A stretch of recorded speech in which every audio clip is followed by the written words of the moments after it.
I'm gonna open it, okay? So it is 10:45 p.m. here on March 9th. This is Blane, and I have to thank my friends Dominic and Steve for accompanying me to see the one-night-only showing of Sword Art Online, the movie Ordinal Scale here in the United States. When we've just returned back here from the movie theaters, and we're going to have a chat about what we just witnessed. You better thank me for whatever I just witnessed. Okay, so let's. We'll probably get into the actual review of the movie reaction. So maybe skip to. Let's just go broad general reaction. Well, no. Let's describe a little bit of who we are first to get to kind of get where we're coming fair. from. But so this was my idea to go and see this, and I wanted to see the movie. I'm not a fan. I do want to say I'm familiar with the franchise because it is one of the most popular anime out. So if you're into anime, you know Sword Art Online, and you've probably seen it because you need to have an opinion on it, that sort of thing. Now, I am a fan of anime. I follow anime, and so I really wanted to go see the movie just to sort of see it because, new experience. See an anime movie on the big screen. The show does have a reputation for being garbage, actually, to be 100% honest. So I do have to share that with you guys. The first arc, the first 12 or 13 episodes of the show, and then like the last 6 from the second season are the only things that people really consider to be good, or at least that's sort of the consensus. Right. So I'm Dominic, and I've dabbled in anime before, but this is my first big theatrical, anime adventure. But on top of that, I've also played a lot of MMOs, or massively multiplayer online games. So that on that level, I can connect with, and I'll get into a little bit that later. And then we have Steve here, and he does not come from an anime background, but he does come from a film background. Is that correct? Indeed, you're very correct. Pretty basic, like noob question here, though, just a random thing. Would we consider, and I'm kind of asking Blane this too because you're the most experienced of us all, would you consider like a movie like Spirited Away, like Hayao Miyazaki? That's not anime, correct? No, it is anime. That is absolutely That anime. is anime? 100% That is anime? Because I didn't know if it's like all Japanese animation considered anime, or is there a point where it's like Japanese? What is and isn't anime is a topic that we will not touch here. Hayao Miyazaki is anime. Is anime. Okay, because I've seen Hayao Miyazaki's films. I wasn't know if they were classifiably anime. Miyazaki is like the Capra of Japanese anime. Does that make sense? Oh, I know he was I know he was like the Capra of Japanese animation. I knew that. I didn't know we were going to anime here. Yeah. Steve here is a film expert. He knows more about obviously not on Hayao Miyazaki. He knows more about American film than either Blane or I. But Blane is the anime expert, and I'm kind of in between. Yeah. So we're towing the lines here. Yeah. I've never seen a full length anime film. The only anime experience I had was watching like the last 10 minutes of some sort of Adult Swim show while I wait for my show to come on. That's probably about as much experience as I've had with it. So I've never had a theatrical experience. I knew of this when you mentioned it to me, Blane. I knew of this. Like I knew there was going to be some sort of anime things, like a special fandom event, just because I knew I go to the theater so much. I kind of know these things. So yeah, but when you approached me about it, you could have wrote on an ant how much I knew about this. All right, Blane. Well, let's get into because you're the the fan here. Let's get more or less. Let's get your reactions. And so here's the thing, right? Is that the first arc of Sword Art Online, though it has a lot of problems, I really enjoyed it. And I guess as a part of this, I'll give a quick synopsis for the two of you because the film briefly touches on it, but like so briefly, like 2 minutes of exposition. It didn't need to though. Yeah. So the first arc of the show, the thing that really draws you in is the first virtual reality MMORPG game has been recreated, and this is you put your helmet on, it basically taps into your nerves, you get visuals displayed on your visor, and you get sounds here, but everything else it's tapped into your nerves to give you the sensations of touch, so that when you move in the game, it moves you in real life. They spend a little bit of time in the game, and then suddenly the first 10,000 players of the game, they're all trapped, and if they die in the game, they die in real life. Super absorbing premise. Like as a fan of video games, like that gives everybody like into it right away. And that's so the initial reaction to the show was like really positive because it looks great, sounds great, and there's a lot of and that premise is so good that it kept a lot of people there on premise alone. However, it goes off the rails for a lot of reasons that I'm not going to go in a whole lot of detail on. Like I'll just say the main character, completely overpowered. OP? Completely OP. There's a lot of sort of dumb things. The way that the show handles its female characters in the past has been really bad. Improvement in that regards as far as the movie goes. Yeah. And so I this is the way I could describe my feelings for the show in general.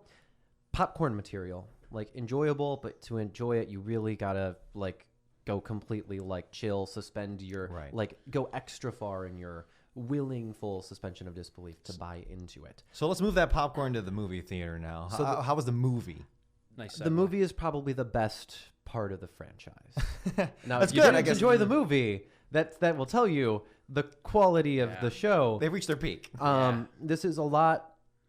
It's sort of, you know, as somebody who enjoyed the show, it incorporated a lot of the elements that I liked about it. A cool video gamey premise.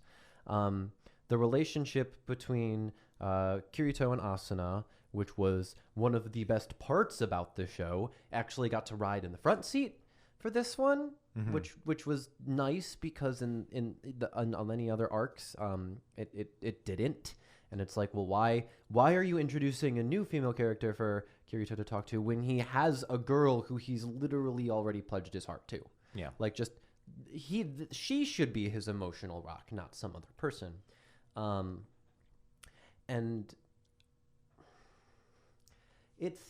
I guess it felt a lot more like a true follow-up to the original. The original premise. And the original premise, so that I'm just going to go with the first arc. It's referred to as Einkrad or Sword Art Online, the floating castle in the sky that kept coming up was the original setting of the first MMO. And this feels like a proper sequel to that, whereas basically all the other arcs just didn't, because this actually sort of builds on that sort of, you know,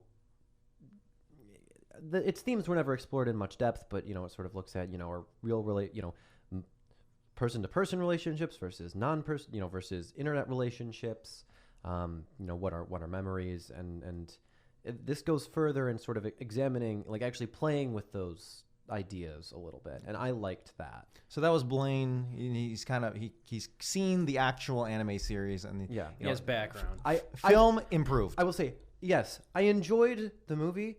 The pacing, though, I thought was pretty bad. Of the movie. The pacing of the movie, I thought was pretty bad. Yeah, that was a big It dip took a in the middle. long time for the stakes to become present, and once it was, I guess spoiler warning, that once it became clear that, you know, if you are injured in the game as a Sword Art Online survivor, your memories are removed.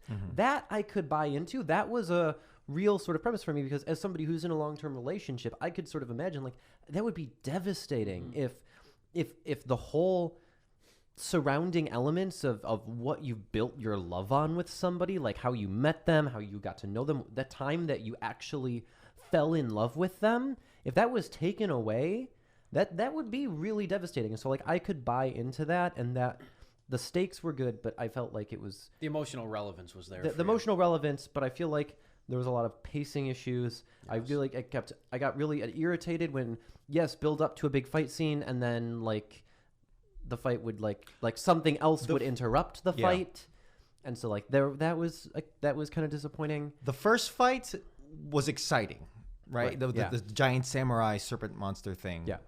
And it kind of introducing us to the augmented reality kind of aspect to it. Because that was kind of the introduction of the Exactly. whole thing of the gimmick and the method. Yeah. The second fight, all right, there's still some, you know, muster here. It's kind of cool. All the fights after that, except for the last one, all the fights in between just kind of felt cookie cutter at that point, and it kind of lost me. You're showing the same thing essentially. Yeah. Or you're Different monsters, but you're capitalizing on the same thing. It's one of those like I say it a lot with like American action movies, especially superhero movies. It's like if you've seen like maybe 3 or 4 fights in the movies, you've kind of seen how most of them are structured. Right. You kind of see how most of them are introduced. You know what I mean? So like the magic wanes to the point of just being standard with each subsequent fight. And it takes like a John Wick to kind of reinvent the fight scene there. Oh, and that's why movies like John Wick are praised, Right. Because they can do that, and they take a weary public, and they say, "Hold on, there's a little bit of life here." Yeah. Now, I should clarify also, Blane, again, as the anime fan, he has actually seen the anime series. Yes. All of it? Or I've only seen the first season, so that's the first 2 arcs. I've watched a ton of reviews and like abridged stuff for the second because I probably couldn't- got out early. I couldn't like bring myself to watch it because it didn't introduce any new elements, but I've read the plot synopsis. I know who all the characters are. I know what happens to all of them. I just didn't watch it because It already went off the rails. By Yeah, then. you still got It more kind of went background off than the any of rails us. there. I mean, So, I still don't even know what the But I thing's am called. legitimately a fan. I would say I'm legitimately a fan of the Aincrad arc, and the premise is good enough. And I really like. I guess I'll close with this. Asuna's the best character in the franchise. This movie, she actually got like screen time, which in other parts of the series she hasn't been. Which one was she? She was She's Kirito's wife, not wife, but future wife, girlfriend. Oh, lover. okay. And Really? so- They ignore her in the series after that? Yes. She seems so huge in Literally, this. Yeah, I was this gonna is one of say. my This biggest movie. problems with this. The first arc, she's proven to be strong female character, likable, interesting. She should be Second number arc 2. She should be number literally 2. becomes damsel in distress. Right? Okay. So I don't like how this show approaches its female characters. And But that's just this a total movie, change in character too. but this movie, much better in that regard. And so I'll say this, as somebody who liked the first arc a lot, I enjoyed this movie. Do I still think it's great? No. There's a lot of ass pulls. There's a lot of, like there's a character who as I've seen it phrased, exists to make Deus Ex Machina happen. And was it enjoyable? Yes. Was it like high quality? No. All right. So Steve and I being Dominic, have not seen the anime at all. We just went in cold into this movie. Like I was just saying, I'm still not even 100% sure what the damn thing's called. Like Sword, Monkey, Super Robot Monkey, Team Hyper Force Sword, Go, Bebop. Anyway, Ghost. okay, I thought we were seeing Ghost in the Shell. we'll get the Scarlett Johansson one. No, we'll get into Steve's raw reactions, but first, look at my reactions as someone who's familiar with the anime and kind of these setups, but have not watched Sword Art Online. My first reaction, first of all, I actually thought the exposition of the movie, the first act, the first third of the movie went very well in terms of setting up, especially for someone who has not watched the series. I thought, as someone who plays a lot of MMOs and video games in general, I thought it was very engrossing, and I can definitely relate to it. However, getting that exposition and that background in terms of like a big national tragedy or like global tragedy in terms of this video game, you would think, like, I had a little bit of problem with suspension of disbelief because you would think after 6,000 people died. It was 4,000 people died. 4,000 still. This is like a 9/11 of video games. This is more people killed by Sword Art Online than killed in 9/11. Yeah, you would think no one would touch this ever again, and like 2 years later, people are already doing augmented reality. Yeah. So that was, and more so, survivors of the actual SAO event actually started engaging in Ordinal Strike or Ordinal Scale. Ordinal Scale. It's But like they were playing virtual, and this is part of the series that I guess you guys don't know. Yeah. They were playing virtual reality games again, full dive VR MMO Yeah. games, less than a year after SAO was over. this is a traumatic event. Why are you doing this? Well, I'll say this much: it's also a game, and the game was designed to be fun. It just so happened that if you died in the game, the virtual world became your real world. I and guess. if you died in real. Do you not think people? This became their like world for 2 years. Yeah. The people who survived that game, many of them, it became a point where they were no longer in danger because they settled down. They became like artisans, or they became shopkeepers, or in the safe, I heard a safe zone, right? yeah, well, the safe zone. But there's a 100-floor castle. It's a really big, complex MMO world, and people could own property. They could become a blacksmith. They could become a shopkeeper. And so there were points in time where, depending on how you lived in the game, you might not be in any danger at all. Yeah, I guess. And so that's It was just like you're just like common folk, you know. That's true. You're just living your life through that. But that dichotomy between being completely so engrossed in the virtual reality world and are you like really what is your life at that point?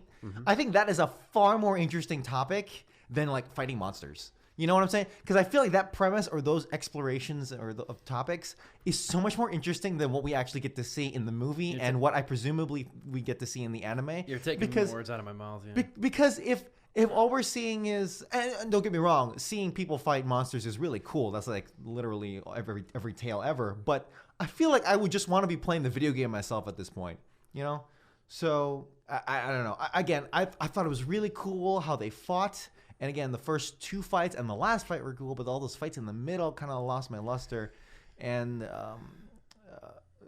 overall, I don't know. It was an interesting premise that was mired down by a lot of pacing issues, like you said. I agree with those pacing issues and kind of distractions that never go anywhere. Yeah, I think what I see as the 2 biggest flaws with the movie are pacing issues.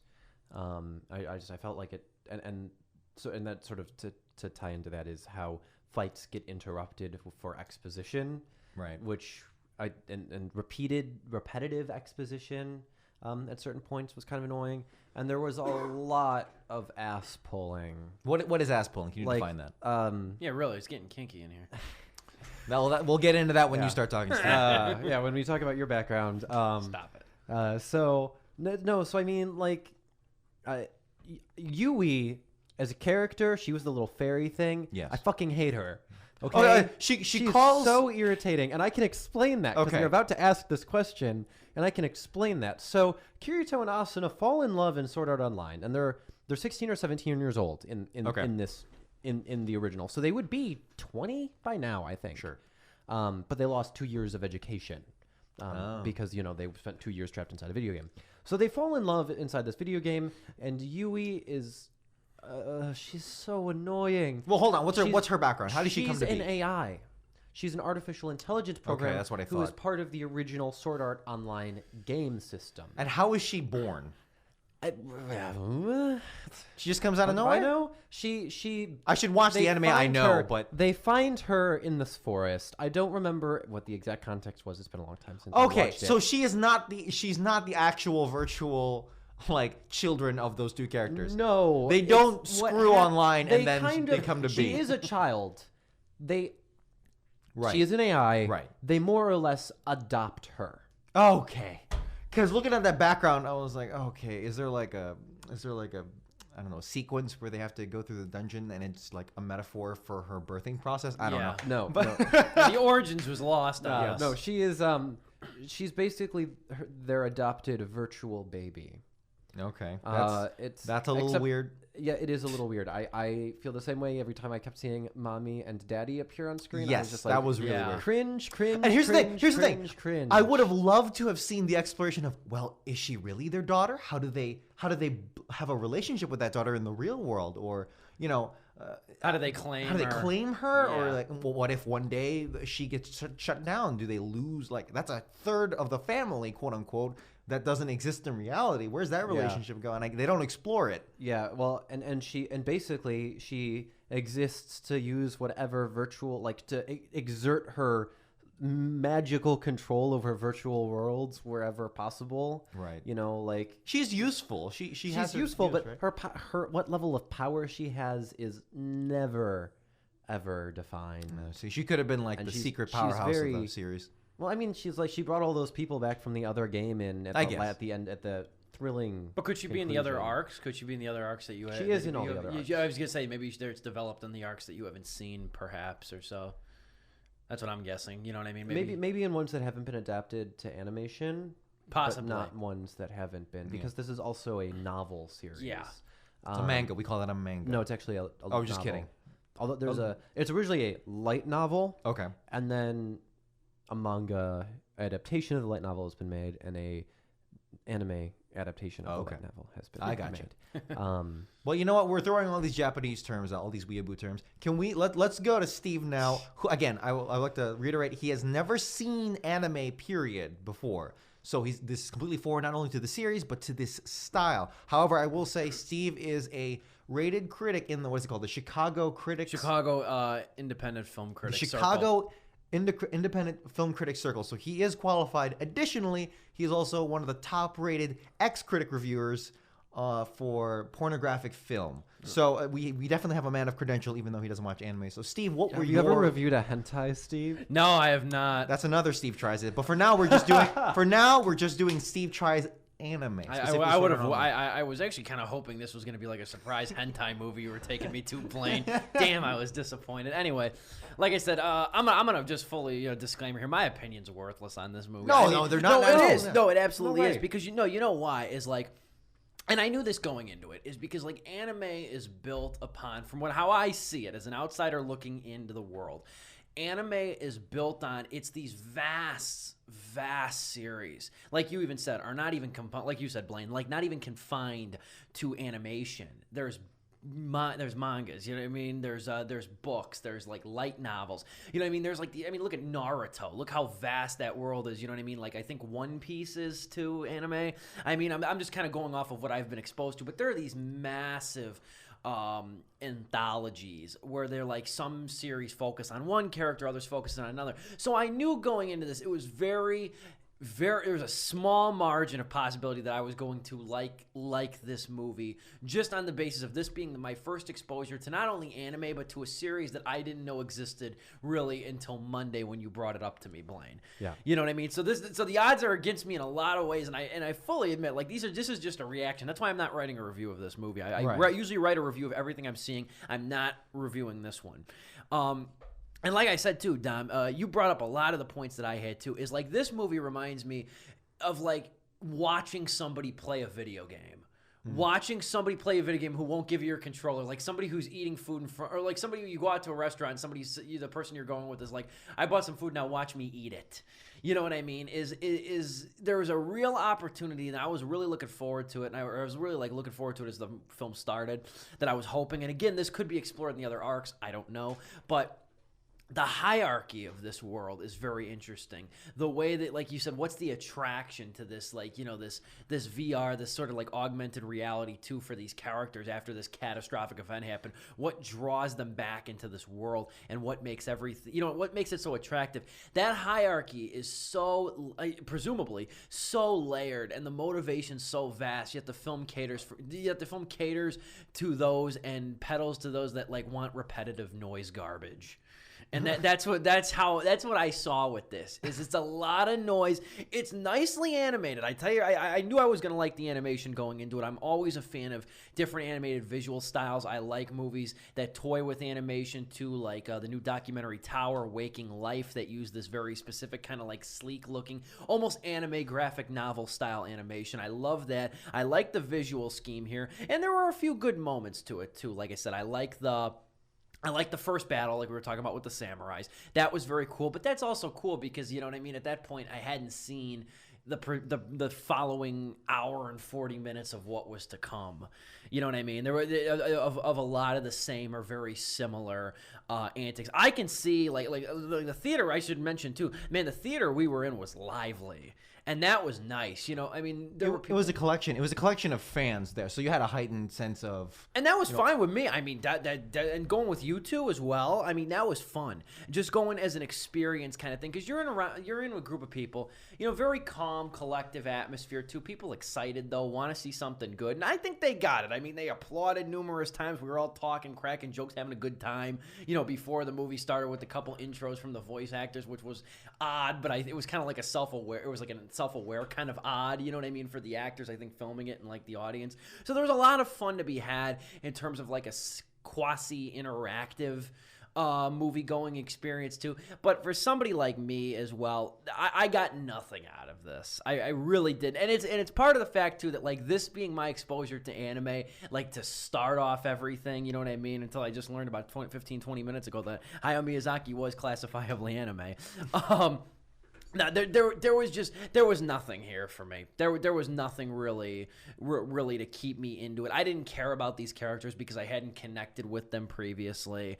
I didn't know them very much. So to me, it looked like a myriad of different characters that weren't well explained in this installment. Again, resorting back to what I've said ad nauseum, I haven't seen or referenced the other different, anthologies and the connective points of this franchise. Sure, yeah, definitely the fact that this movie takes place as a kind of almost a 2-hour epilogue to the entire series, right? Because this is the latest. So far, yeah, this is the newest. Not only the newest, but chronologically, it is the latest. Yes. Again, they haven't adapted everything from the light novels yet. Yeah. But as far as works that have been adapted to animation, yes, this is chronologically the most recent thing.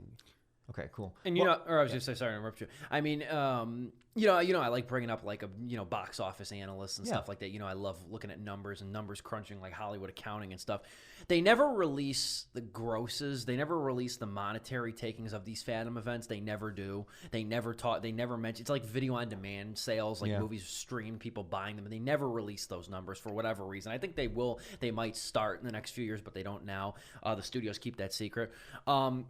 Like I said, this is not something I think that you could put into like 2,000 theaters and make your money back on it. I don't think that. I think that you'd have like big opening night crowds, and then like the 10 a.m., 12 p.m. matinees are going to be pretty sparse. But this, I honestly, like, our theater was packed. I mean, and the only reason we weren't in the big, I'll tell you right now, the only reason we weren't in the big theater for this movie was because Kong Skull Island came out this weekend. If Kong didn't come out and this thing came out last month when nothing big really came out or nothing like blockbuster worthy came out, this would have probably been in the big theater. I'm serious. I mean, that I would like to see the pull on this. I'd like to see how many people went and saw this. This is one of the most popular anime franchises worldwide. That's what you said, yeah. This is definite. I mean, wouldn't make its money back if it was exclusive in the United States, but it was the fastest grossing. It's one of the highest grossing anime movies of all time in Japan. I can believe that. So it was released in Japan already. Yes, it released in Japan already. It's very popular there. This kind of this kind of art style isn't a novelty compared to it as it Not is at to all. the. But this series is a American juggernaut. Public, but this series is it's a juggernaut. And it's funny because it's not very good. So it's kind of like lowest common denominator. Almost? Yeah, it kind of is, and I guess just have to my feelings as a whole is there's never been a series that leaves me feeling so empty as this one because it has such a good premise. It's got two solid. I mean, Kirito could be better, but Asuna's a good main character, and Kirito wouldn't have to take that much tweaking to be more interesting. I will say, Asuna, part of my critical bashing of the film, I will say Asuna's a very good character. I mean, she's very interesting. You know what I mean? She's definitely like you said too. She's got the emotional, she's got like an emotional relevance to her, but she's got like a strong will resonance with her too that I liked a lot. So she's probably the most dynamic thing in the movie. You know what I mean? The most dynamic, not only character, but I think that just thing happening, the most dynamic feature in the whole film. Yeah. And even though she may seem like a damsel in distress with her memories getting wiped out, she loses her memory like in the heat of battle. So she sacrificing herself for someone. So it wasn't like a completely unwarranted thing where she's in the valley and everyone else is to save her. No, it's more of a natural thing. And even then, what I liked was that instead of just relegating her to she lost her memories, now she took what I feel like is probably the logical thing to do in this situation, especially because she still had 2 years of actual memories with Kirito, 2 years of non-Sword Art Online related memories. She didn't remember how they met, how they fell in love, that's huge to lose from a relationship, and you never know how that's going to affect it. Of course. But she trucked on because she knew that she had something special with him. She wanted to continue to try and make it work. There's a level of she made a decision herself after having this happen to her. She wasn't forced to behave in any one way or another. Yeah. And that was nice. Again, she literally spends 10 episodes locked in a birdcage from the first season, the second arc. Sounds ridiculous. It is ridiculous. It is. All right.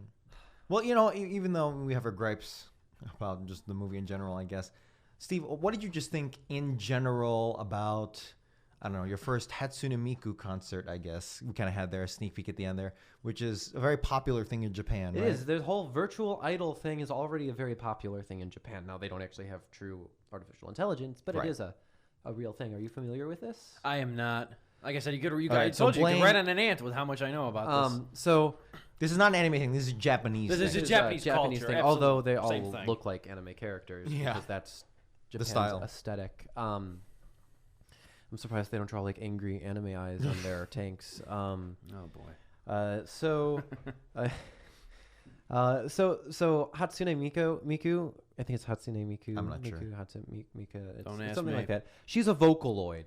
And it's basically a program that it's a singing program. So like you can write music, and this program will sing it words. It's like a text to speech, except it's a text and notes to music. Okay. It's kind of really cool. And literally, they will do virtual concerts where she performs and sell out to crowds of thousands of people. Of men. And and women. Of men. No, I'm making reference actually to those the real life Japanese like girl groups with like 30 members, and the audience is like all men. Yeah. But that's for another time. We are getting we're straying from the topic. Yes, we are. We're gonna steer back into Ordinal Scale. Animation, pretty much. so What'd you let's- think? What'd you think actually of the animation overall? Then? So let's. You know what I would really like to hear is, we know he has positive feelings about the animation. Remove yourself from the fact that this is an anime, if it's possible. Like just separate anime and then think about it in terms of like, you know, however you judge a movie in terms of like pacing, character, stuff like that. Like I'm curious to hear, like, throw out the whole art style part. And the Let's like hear like what the, you have to say. like, throw out the contextualizations and Yeah. stuff like that and everything. Yeah, Like the writing. No, it's a the fair- that's a characters, fair question. All that stuff. Because I'd really like to hear your opinion on Yeah, that. I wholeheartedly agree with you on the pacing. I think the pacing is very off, and like you can feel it when a movie. At least I can, because I've seen a ton too, and I pay attention to it as well. But I think that I think a lot of people can tell too, whether or not that they can articulate it or not with pacing, is that the movie kind of feels off balance, or you have to kind of keep like like almost taking yourself out of what's going on a second to kind of like check yourself and ask you, okay, we're here because this, and the characters are doing this because X or Y. You know what I mean? That's kind of like when you can tell a movie's pacing is off, you have to like almost remove yourself from the movie for a few seconds, like look at the ground, or look at the popcorn or whatever, to kind of like recalibrate yourself to where you're at. And I found myself having to do that a few times with this movie too, because like you said, like Blane said, the fights get interrupted a lot. And that kind of sidetracks, I think, from like the build up and the suspense and like even the tension that goes on. And I think in terms of characters, another thing I like to look for in movies, a lot of people get like bent on plot. Like one of the complaints I hate, or criticisms I hate, I don't even think it's valid on its own, is like when people say there was no plot. You know what I mean? I didn't like the movie. There was no plot. That's what you say when you don't like a movie, but you can't figure out why you didn't like the movie. That you say there was no plot. I would take a movie about two characters talking on a park bench for 90 minutes over a mystery. You know what I mean? I would rather, if a movie's got good characters and good dialogue, the plot shouldn't matter. You know what I mean? Look at some of the great American novels. But anyway, with this movie, there's a lot of characters and there's a lot of character relations. And I think that, again, like I said, it's hard to remove this film from the context. But as a movie itself, there's a lot of characters and a lot of character relationships here that I think don't get developed too well, or they're strained, just because there's so much that this movie, just in general, packs in about an hour and 50 minutes to 2 hours. It's about that long.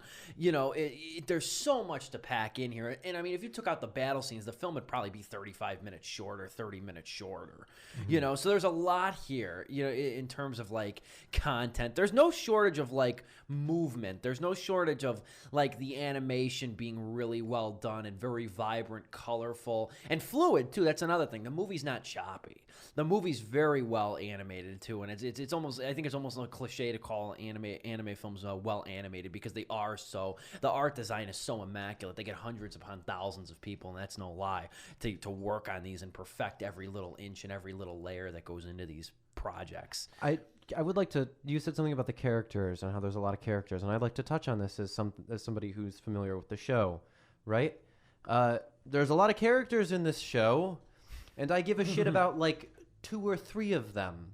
Yeah, I was about to say. Honestly, the true. characters Liz and Silica and Shinon at least has like a significant arc around her, but like It's Liz Silica? and It's Silica Silica that- okay, so that's what are you're like saying. the 2 girls that keep hanging out with Asuna and Kirito.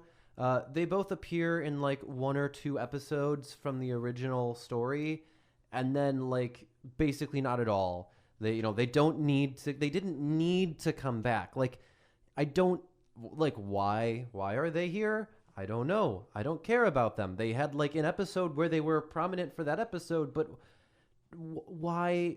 They don't really hold a significance in the plot other than that they became friends afterwards. I think you're overthinking fan service here. I think that's what they're there for. I think they're there for recognition. Fans can pat themselves on the back that they recognize those characters. They can finally recall, oh, she's from that episode or she's from that arc. I remember that. That's really what it is. Did they have to be written in? Probably not. But that's why they were. Well, I'll definitely say there are a lot It's of like the fans Marvel Easter who eggs. do like both of those characters. I don't think that they're bad in the episodes that they're in. I just don't think that They're vital. They didn't hold enough relevance to To earn a place in this film. I don't think that the film would have been made. Like I would almost argue that the film would have been better. Like Klein at least comes up in enough episodes. He was the red-haired best friend dude. Yeah. He comes up enough in the series itself to make it would be worth having him play a role.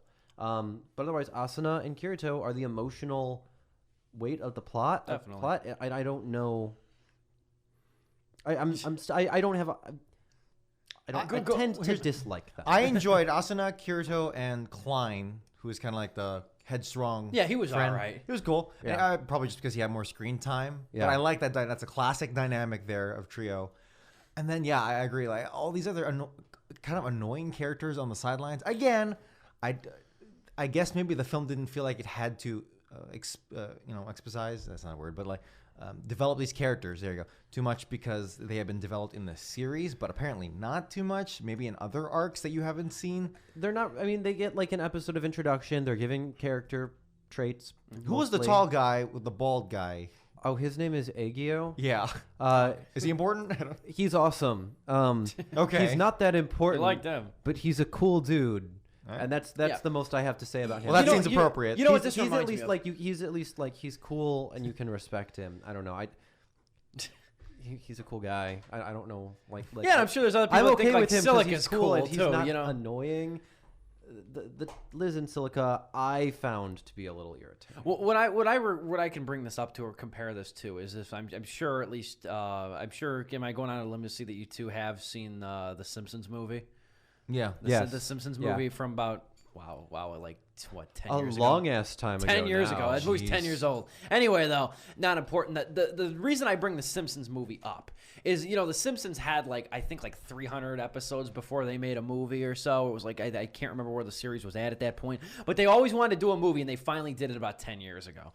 Now, the thing is though, is I remember when that movie came out, I liked it a lot, and I'm not a diehard Simpsons fan. I like them. But the reason I bring it up though is because I remember the Simpsons movie, one of the initial controversies, and that movie was critically not acclaimed, but it was really positively reviewed, was that movie got the only real flack that it got from fans was that a lot of characters were left out. I remember distinctly, Principal Skinner doesn't get any time in that movie. He's not in that movie. Krabappel, I don't think is in it much. I think Ralph's got a scene.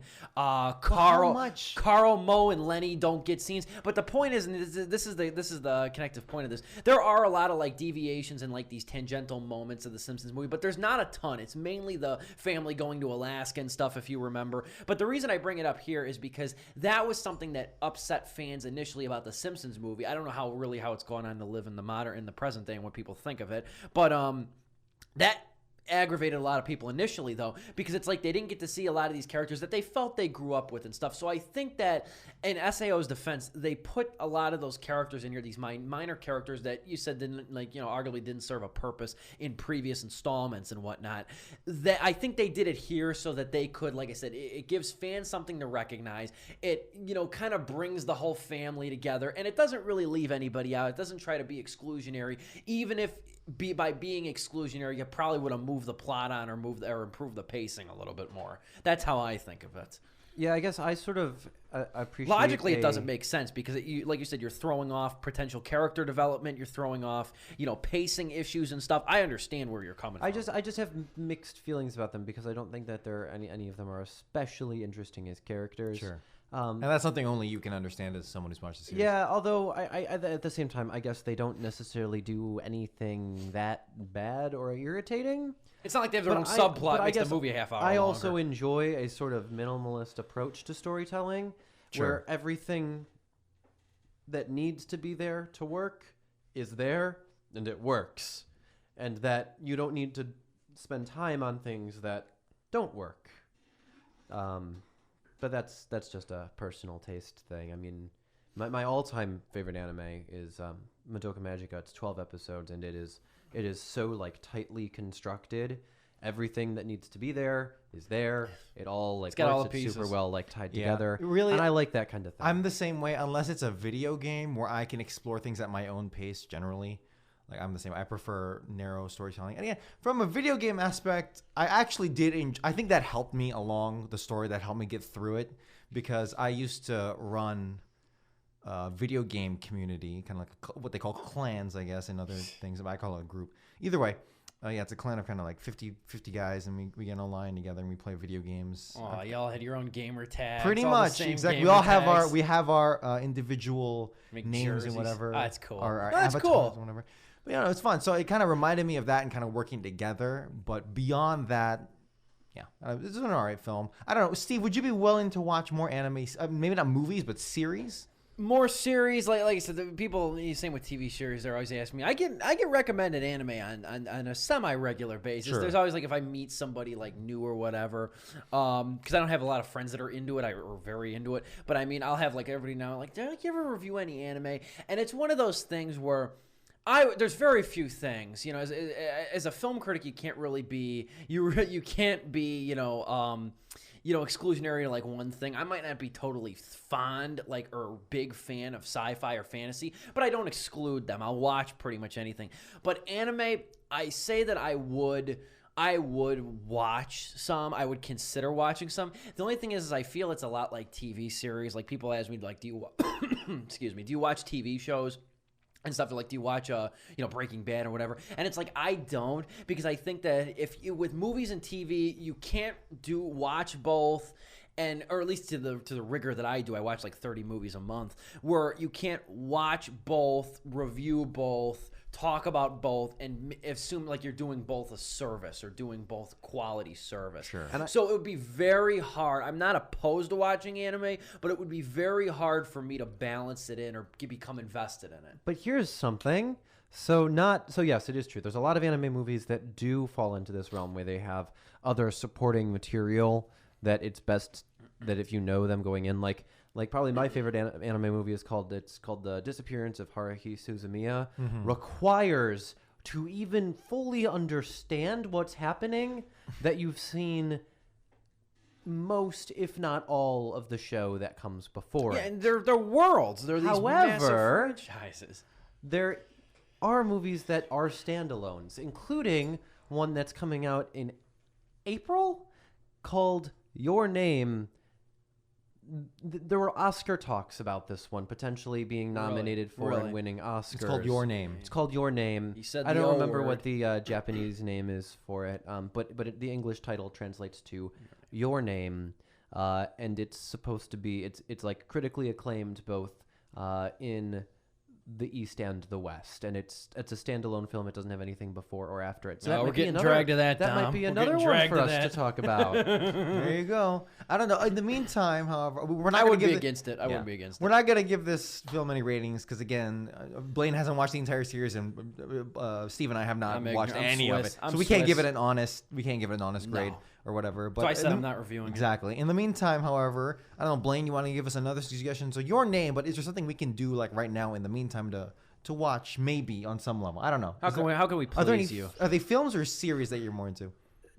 I'm into series. I like TV. I'm actually not a big movie guy because I don't know what it is, but I enjoy the fast-paced structure that 22 or 45 minute or 22 to 60-minute TV shows give me. I like the faster pacing that comes as a result of you get a beginning, a middle, and an end inside 22 minutes. I enjoy that a little bit more. And you probably like the personally. long-term exposure to characters, Yeah, too. and I bet you I like that as well. too, yeah. He's a nerd, so he has way more time to waste than us. But right, that was a joke in many layers and degrees. However, It's like the Night I think Owls there all over is again. yeah, really. How about this? I'll have one suggestion. This is a classic. It's called Cowboy Bebop the movie. Oh, yeah. Knocking on Heaven's Door. Have you seen it? I've not, but I know of a Cowboy Bebop the movie. I've seen last time bits I and saw- pieces yeah. on Adult Swim. Yeah, Last time I've seen it, this was I was a kid when I saw it. I think I saw it on like Adult Swim. I think it came out in 01 or 02. Yeah, I think yeah. 01. I think it's a standalone. It's connected. It's obviously a offshoot of the Cowboy Bebop franchise. However, I think they set it up in such a way where you can actually watch it as a standalone. Like they introduce characters in a. And that was fairly way. mainstream when it came out, because I know every now and then you get like an anime movie or a movie of this genre that like kind of comes out and it, commands a little bit more mainstream attention than more. Cowboy Bebop was one. I think there was one in 2006 called Steam Boy. I think that was another one that came out and sort of like it propelled a little bit more into the mainstream. It probably got into like 600-700 theaters. Yeah. You know what I mean? It's a little bit more mainstream than others. I'll say I think that all it would really take to get like anime to hit more or less mainstream is make a good movie and then market it in English, and people will go and see it. If you market it right, you create a few good looking trailers, people will go watch it. There's only issue with that. People might go watch it, but will they like it, or will hardcore anime fans see it as like an American bastardization for cash? Yeah. That's the worry thing. And I can understand why studios are careful, not only to not touch it, but like to not even attempt to just to like, scrape up the monetary value too. You know what I mean? I mean, it's kind of like the way Hollywood sort of stays away. I mean, not now, last couple of years they've been getting into it, but like these heavily religious Christian movies like The Shack, like Son of God, like now they're finally starting to capitalize on it because they realize it's an untapped resource for wealth, and it really doesn't take much for like the core audience to like it. The Saving of Gavin Stone. I saw the Resurrection of Gavin Stone. I missed that one. I missed that one. That looks so cheesy. There's a lot coming out this year. Case for Christ is coming out next Wow. month. I'm seeing that. I usually go see all these movies. Hey, all these if they're Christian good, movies. they're good. Are they? I would say I'd say out of 10 that I've seen in the past year, I think I like 2. I think I'd recommend 2. The ratio's bad, but they always prompt great reviews and great analysis. Like this Shack movie that's out right now, that movie The Shack that's based off Octavia Spencer, right? Yeah, Octavia Spencer's in it. That's based off this all smiles new age novel. It's awful, but we could have another great podcast about it. But you two got better things to do. Yeah, so hang on. Let's continue recommendations. How much Miyazaki have you seen? I've seen 3. I've seen Spirited Away, Howl's Moving Castle, and Kiki? Ponyo. No. Oh, okay. Ponyo. Princess Mononoke is my favorite, so I recommend Princess Mononoke. It's really good. And I recommend that you, Dominic, watch Code Geass. Yes. I've been that's a recommending it series. for the past few days Princess. now. I'm Princess. actually- What's It's mine? really good. What's mine? Princess Mononoke. Princess Mononoke. It's awesome. I really like it. I don't know if it's I might look into it. it's really good. I'll try to look into it because I like Spirited Away a lot. I know it's kind of like the cliche favorite, probably. I like Spirited Away because Spirited Away reminds me, or like, is a total movie that you cannot. Spirited Away is one of those movies that like you could not do that in live action. That movie. Right. That It validates the reason why we have animation. That's exactly right, and it does it in such a visually beautiful way, and I mean even at times a visually ugly way. There's some grotesque looking imagery in that movie, but it's so profound and it's so well done. I mean that's probably my personal favorite of Miyazaki and of the anime that I've seen. If I had to suggest something where the 3 of us could watch it, maybe not in a theater, but maybe in a good screen that we have, if one of us could order, maybe probably me, the Cowboy Bebop movie. Like I said, I think the reason why Cowboy Bebop crossed over so well is because, one, it's an action-based anime. It's a space western. Those so sell, So that can be universal. And then 2, it has a very cool like western soundtrack. Bebop being an American jazz subgenre. So I think I can tell that's why you're into it too. That's why you like. That's why you It's buy it. Cowboy Bebop. The title is meant to appeal to Americans. Yeah. So I don't know if we wanted to watch something like that, we could. I definitely consider it. I appreciate, like I said, I might not have enjoyed it to the capacity I could have, Blaine, but I'm always down for new experiences, and I'm glad that you at least invited me to go along. Well, and I appreciate that you came along, and you too, Dom. Yeah. It was a good time. It was great talking to you guys, Glad too. I got to share this experience of this interesting movie with both of you. This has been Steve Tries Anime, I guess. I think that's what I'll call it. Steve We're gonna tries call it. it something Steve different Pulaski tries it. next time we record something. We're gonna call it something else. Maybe. I could recommend some X-Critic titles you could watch too. There you go. You know. Busty Cops. Next time we'll do next time on Steve Tries It. Steve tries hentai. Oh boy, Steve's tried hentai. Overwatch hentai. There we go. It's overrated. Thanks No, thanks for listening. The Brazzers Overwatch. Oh God. The Is Braz- that a live, the live where? action one? The Brazzers live action video game parody. Why you already people have already mastered the art of like animated pornography and the wonders you can do with that. Like with the Source filmmaker.